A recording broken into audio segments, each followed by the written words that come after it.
ಸ್ನೇಹಿತರೆ ನಮಸ್ಕಾರ. Big boss ಅನ್ನುವಂತಹ ರಿಯಾಲಿಟಿ ಶೋಗೆ ಅದರದ್ದೇ ಆದಂತಹ ಗೌರವ, ಗತ್ತು ಎಲ್ಲದೂ ಕೂಡ ಇತ್ತು. ಆದರೆ ಈ ಬಾರಿ ಅದೆಲ್ಲವೂ ಕೂಡ ಮಣ್ಣು ಪಾಲಾಗಿದೆ ಅನ್ನೋದಕ್ಕೆ ಸಾಕ್ಷಿ ಒಂದಲ್ಲ ಎರಡಲ್ಲ. ಸಾಲು ಸಾಲು ಘಟನೆಗಳು ಸಿಗ್ತಿದ್ದಾವೆ.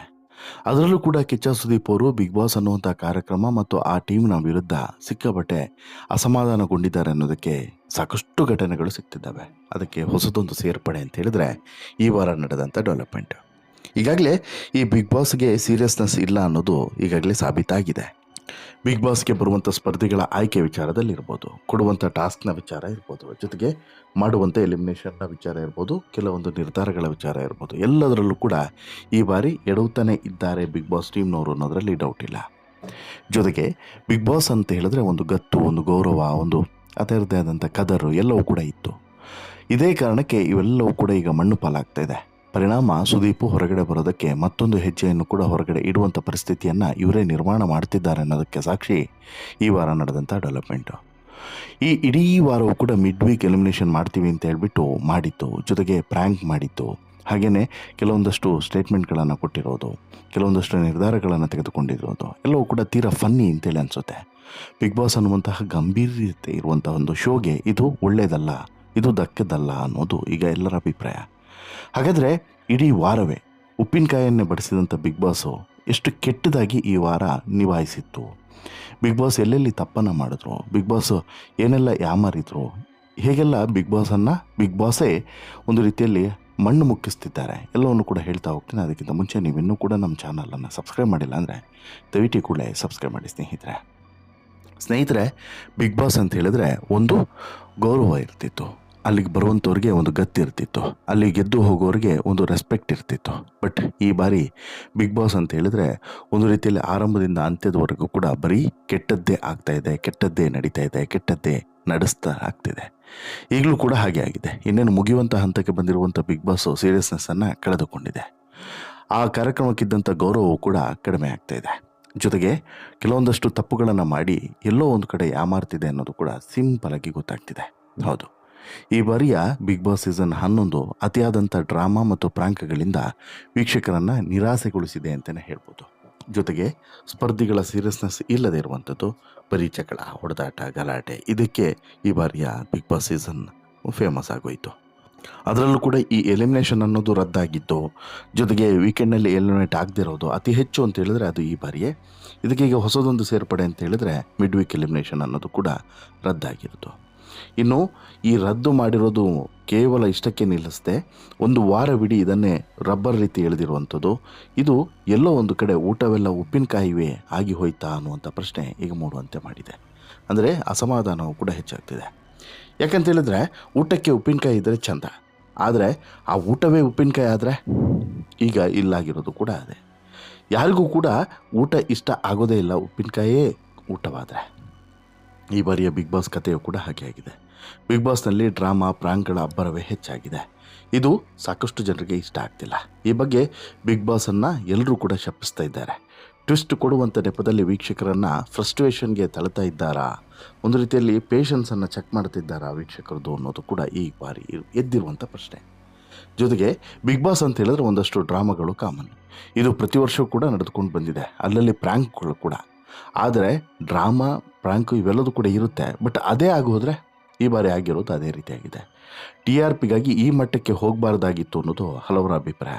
ಅದರಲ್ಲೂ ಕೂಡ ಈ ಬುಧವಾರದ ಸಂಚಿಕೆಯನ್ನು ನೋಡಿದಾಗಂತೂ ಈ ಬಿಗ್ ಬಾಸ್ ಅನ್ನೋಂಥ ಕಾರ್ಯಕ್ರಮಕ್ಕೆ ಸೀರಿಯಸ್ನೆಸ್ ಅನ್ನೋದು ಎಳ್ಳಷ್ಟು ಕೂಡ ಇಲ್ಲ ಅನ್ನೋದು ಸ್ಪಷ್ಟವಾಗಿ ಅರ್ಥ ಆಗ್ತಿತ್ತು.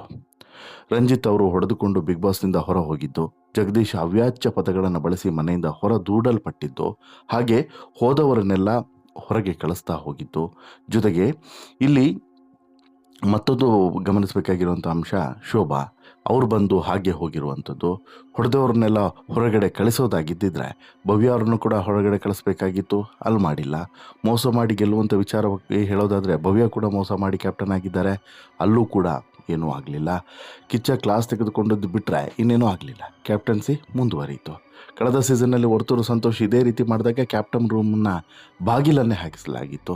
ಈ ಬಾರಿ ಆಯಿತಾ? ಇಲ್ಲ. ತ್ರಿವಿಕ್ರಮ್ ನಿಯಮ ಪಾಲಿಸಿಲ್ಲ ಅನ್ನೋಂಥ ಕಾರಣಕ್ಕೆ ರೀಮ್ಯಾಚ್ ಆಡಿಸಲಾಯಿತು. ಅದು ಕೂಡ ತಕ್ಷಣವೇ. ಆದರೆ ಧನರಾಜ್ ವಿಚಾರದಲ್ಲಿ ಆಟ ನಡೆಯುವಾಗ ಸುಮ್ಮನಿದ್ದಂಥ ಬಿಗ್ ಬಾಸು ಈಗ ಎಲಿಮಿನೇಷನ್ ಪ್ರಕ್ರಿಯೆ ಬಂದಾಗ ಅದನ್ನು ಎತ್ತಿದ್ದು ಯಾಕೆ? ಈ ಕಾರಣವನ್ನು ನೀಡಿ ಸಂಪೂರ್ಣ ಎಲಿಮಿನೇಷನ್ ಪ್ರಕ್ರಿಯೆಯನ್ನು ನಿಲ್ಲಿಸಿದ್ದು ಯಾಕೆ? ಹೀಗೆ ಸಾಕಷ್ಟು ಚರ್ಚೆಗಳು ಹುಟ್ಟುಹಾಕಿದ್ದಾವೆ. ಈ ಬಾರಿ ನಡೆದಷ್ಟು ಎಲಿಮಿನೇಷನ್ ಪ್ರ್ಯಾಂಕ್ ಇನ್ಯಾವ ಸೀಸನ್ನಲ್ಲೂ ಕೂಡ ನಡೆದಿಲ್ಲ. ಮೊದಲ ಸೀಸನ್ಗಳಲ್ಲಿ ಎಲ್ಲಾದರೂ ಒಮ್ಮೆ ಪ್ರ್ಯಾಂಕ್ ನಡೀತಿತ್ತು. ಅದನ್ನು ಹೊರತುಪಡಿಸಿ ಪ್ರತಿ ವಾರವೂ ಕೂಡ ಸರಿಯಾಗಿ ಎಲಿಮಿನೇಷನ್ ನಡೆಸಲಾಗ್ತಾಯಿತ್ತು. ಆದರೆ ಈ ಬಾರಿ ಸರಿಯಾಗಿ ಎಲಿಮಿನೇಷನ್ ಅನ್ನೋದು ನಡೆದೇ ಇಲ್ಲ. ತ್ರಿವಿಕ್ರಮ್, ಚೈತ್ರ, ಭವ್ಯಗೆ ಎಲಿಮಿನೇಷನ್ ಪ್ರ್ಯಾಂಕ್ ಮಾಡಲಾಯಿತು. ಈ ಮಧ್ಯದ ವಾರದ ಎಲಿಮಿನೇಷನ್ ನಡೆಸ್ತಾ ಇದ್ದೇನೆ ಅಂತ ಹೇಳಿಬಿಟ್ಟು ಬಿಗ್ ಬಾಸ್ ಅನೌನ್ಸ್ ಮಾಡಿದ್ದು ಅರ್ಧಕ್ಕೆ ಬಿಟ್ಟಿದ್ದು ಎಲ್ಲವೂ ಕೂಡ ಈಗ ಒಂದು ನೆನಪಾಗಿದೆ. ಮತ್ತೆ ನಾಮಿನೇಷನ್ ಪ್ರಕ್ರಿಯೆ ಮಾಡಿ ಹೊಸದಾಗಿ ನಾಮಿನೇಷನ್ ಮಾಡಿ ಈ ಮೂಲಕ ವೋಟಿಂಗನ್ನು ಮಾಡಿಸಿ ಅದು ಮುಗಿದ ಬಳಿಕ ಮತ್ತ್ಯಾಕೆ ನಾಮಿನೇಷನ್ ಪ್ರಕ್ರಿಯೆಯನ್ನು ಮಾಡಿಸಿತು ಅನ್ನೋದು ಈಗ ಇನ್ನೊಂದಷ್ಟು ಪ್ರಶ್ನೆ. ಹೀಗೆ ಡ್ರಾಮಾಗಳು, ಅರ್ಥವಿಲ್ಲದಂತಹ ನಿಲುವುಗಳು, ಒಂದು ತಲೆ ಇಲ್ಲ ಬುಡ ಇಲ್ಲ ಕೆಲವೊಂದಷ್ಟು ನಿರ್ಧಾರಗಳಿಗೆ, ಹೀಗೆ ಕಂಪ್ಲೀಟಾಗಿ ಗಬ್ಬೆದ್ದು ಹೋಗಿದೆ. ಇಷ್ಟೆಲ್ಲ ಮಾಡ್ತಿರೋದು ಟಿ ಆರ್ ಪಿಗೆ ಅನ್ನೋದು ಈಗ ಜನರಿಗೇನು ಗೊತ್ತಾಗದಿರೋಂಥ ವಿಚಾರ ಏನಿಲ್ಲ. ಈ ಮೊದಲು ಸುದೀಪು ನಾವು ಏನೇ ಮಾಡಿದರೂ ಕೂಡ ಅದು ಟಿ ಆರ್ ಪಿಗೆ ಅಲ್ಲ ಅಂತೇಳಿ ಹೇಳಿದರು. ಆದರೆ ಈಗ ಬಿಗ್ ಬಾಸ್ ಟೀಮ್ನವರು ನಡೆದುಕೊಳ್ತಿರುವಂಥ ರೀತಿ ಮತ್ತು ಮಾಡ್ತಿರುವಂಥ ರೀತಿಯನ್ನು ನೋಡಿದ್ರೆ ಟಿ ಆರ್ ಪಿಗೆ ಅಲ್ಲದೆ ಇನ್ನೇನು ಅನ್ನುವಂಥ ಪ್ರಶ್ನೆಯನ್ನು ಕೂಡ ಇಲ್ಲಿ ಕೇಳ್ತಾ ಇದ್ದಾರೆ. ಒಂದು ರೀತಿಯಲ್ಲಿ ಕಂಪ್ಲೀಟಾಗಿ ಬಿಗ್ ಬಾಸ್ ಮನೆಯ ಈ ಟೀಮ್ನವರು ಜನರನ್ನು ಫೂಲ್ ಮಾಡ್ತಿದ್ದಾರೆ.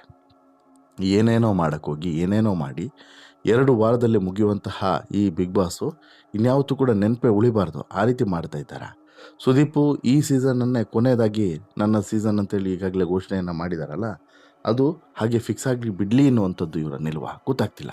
ಒಟ್ಟಿನಲ್ಲಿ ಈ ಬಿಗ್ ಬಾಸ್ ಅನ್ನುವಂಥ ಕಾರ್ಯಕ್ರಮವನ್ನು ಎಷ್ಟು ಕುಲಗೆಡಿಸ್ಬೋದು ಅಷ್ಟು ಕುಲಗೆಡಿಸುವಂಥ ಪ್ರಯತ್ನವನ್ನು ಒಂದು ರೀತಿಯಲ್ಲಿ ಪ್ಲಾನ್ಡಾಗಿಯೇ ಮಾಡ್ತಿದ್ದಾರೆ.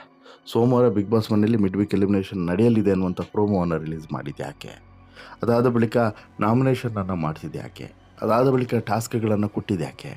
ಟಾಸ್ಕ್ಗಳನ್ನು ಕೊಟ್ಟಂಥ ಸಂದರ್ಭದಲ್ಲಿ ತಪ್ಪಾದಾಗ ಬಾಯಿ ಮುಚ್ಕೊಂಡು ಕೂತಿದ್ದು ಯಾಕೆ? ಅದಾದ ಬಳಿಕ ಯಾವಾಗ ನಾಮಿನೇಷನ್ ಪ್ರಕ್ರಿಯೆ ನಡಿಬೇಕೋ ಆಗ ಈ ಟಾಸ್ಕ್ ಸರಿಯಾಗಿ ನಡೆದಿಲ್ಲ ಅಂತೇಳಿ ವಿಡಿಯೋವನ್ನು ಪ್ಲೇ ಮಾಡಿ ಹೇಳಿದ್ದು ಯಾಕೆ? ಹೀಗೆ ಒಂದಷ್ಟು ಪ್ರಶ್ನೆಗಳಲ್ಲ, ಸಾಲು ಸಾಲು ಪ್ರಶ್ನೆಗಳು ಈಗ ಬಿಗ್ ಬಾಸ್ ಟೀಮ್ ವಿರುದ್ಧ ಬಂದು ಬೀಳ್ತಾ ಇದ್ದಾವೆ. ಈವರೆಗೆ ಬಿಗ್ ಬಾಸ್ ಮನೆಯಲ್ಲಿ ಯಾವತ್ತೂ ಕೂಡ ಆಗದಂತಹ ಮತ್ತು ಈ ಹಿಂದೆ ಯಾವುದೇ ಸೀಸನ್ ಇರ್ಬೋದು ಇಷ್ಟು ಸೀರಿಯಸ್ನೆಸ್ಸನ್ನು ಕಳೆದುಕೊಂಡು ಬಿಗ್ ಬಾಸ್ ಟೀಮ್ ವರ್ಕ್ ಮಾಡಿರಲಿಲ್ಲ. ಬಟ್ ಈ ಬಾರಿ ಕಂಪ್ಲೀಟಾಗಿ ಸೀರಿಯಸ್ನೆಸ್ಸನ್ನು ಕಳೆದುಕೊಂಡಿದೆ. ಪ್ರತಿಯೊಂದು ವಿಚಾರದಲ್ಲೂ ಕೂಡ ಸೀರಿಯಸ್ನೆಸ್ ಅನ್ನೋದು ಮಂಗಮಾಯವಾಗಿದೆ. ಯಾರಿಗೆ ಏನು ಹೇಳಬೇಕೋ ಆ ವಿಚಾರವನ್ನು ಹೇಳದೆ ಸುದೀಪು ಯಾರಿಗೆ ಯಾವ ವಿಚಾರವನ್ನು ಸ್ವಲ್ಪ ಲೈಟಾಗಿ ಹೇಳಿ ಸುಮ್ಮನಾಗ್ಬೋದು ಅದನ್ನು ಗಂಟೆಗಟ್ಟಲೆ ಎಳೆಯುವಂಥದ್ದು, ಯಾವುದನ್ನು ಗಂಟೆಗಟ್ಟಲೆ ಎಳಿಬೇಕಾಗುತ್ತೋ ಅದನ್ನು ಒಂದು ಸೆಂಟೆನ್ಸ್ನಲ್ಲಿ ಹೇಳಿ ಮುಗಿಸುವಂಥದ್ದು, ಈ ರೀತಿಯೂ ಕೂಡ ಆಗ್ತಿದೆ. ಓವರಾಲ್ ಆಗಿ ಇಲ್ಲಿ ಬಿಗ್ ಬಾಸ್ ಟೀಮ್ನವ್ರದ್ದು ಮೆಗಾ ತಪ್ಪೇ ಕಾಣಿಸ್ತಿದೆ, ಮೆಗಾ ತಪ್ಪೆ.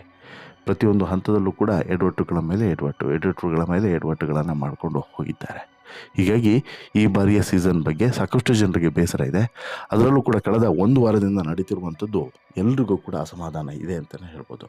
ಅದೇ ಕಾರಣಕ್ಕೆ ಆರಂಭದಲ್ಲಿ ನಾನು ಹೇಳಿದ್ದು ಊಟಕ್ಕೆ ಉಪ್ಪಿನಕಾಯಿ ಬೇಕೇ ಹೊರತು ಉಪ್ಪಿನಕಾಯಿ ಊಟ ಆದರೆ ಏನಾಗುತ್ತೆ ಅನ್ನೋದಕ್ಕೆ ಸಾಕ್ಷಿ ಈ ವಾರದ ಆಟ ಅಂತಲೇ ಹೇಳ್ಬೋದು. ನಿಮಗೇನು ಅನಿಸುತ್ತೆ ಸ್ನೇಹಿತರೆ? ನಿಮಗೂ ಕೂಡ ಬಿಗ್ ಬಾಸ್ ಕಾರ್ಯಕ್ರಮದ ಬಗ್ಗೆ ಮತ್ತು ಬಿಗ್ ಬಾಸ್ ಕಾರ್ಯಕ್ರಮವನ್ನು ಹೋಗ್ತಿರುವಂಥ ಹಾದಿಯ ಬಗ್ಗೆ ಇಷ್ಟೇ ಅಸಮಾಧಾನ ಇದೆಯಾ? ದಯವಿಟ್ಟು ನಿಮ್ಮ ಅಭಿಪ್ರಾಯವನ್ನು ಕಮೆಂಟ್ ಮಾಡಿ ತಿಳಿಸಿ. ಜೊತೆಗೆ ಈ ಸ್ಟೋರಿ ಇಷ್ಟ ಆಯಿತು ಅಂತ ಹೇಳಿದ್ರೆ ಲೈಕ್ ಮಾಡಿ, ಶೇರ್ ಮಾಡಿ, ಚಾನಲ್ಗೆ ಸಬ್ಸ್ಕ್ರೈಬ್ ಆಗೋದನ್ನು ಮರಿಬೇಡಿ. ಧನ್ಯವಾದ.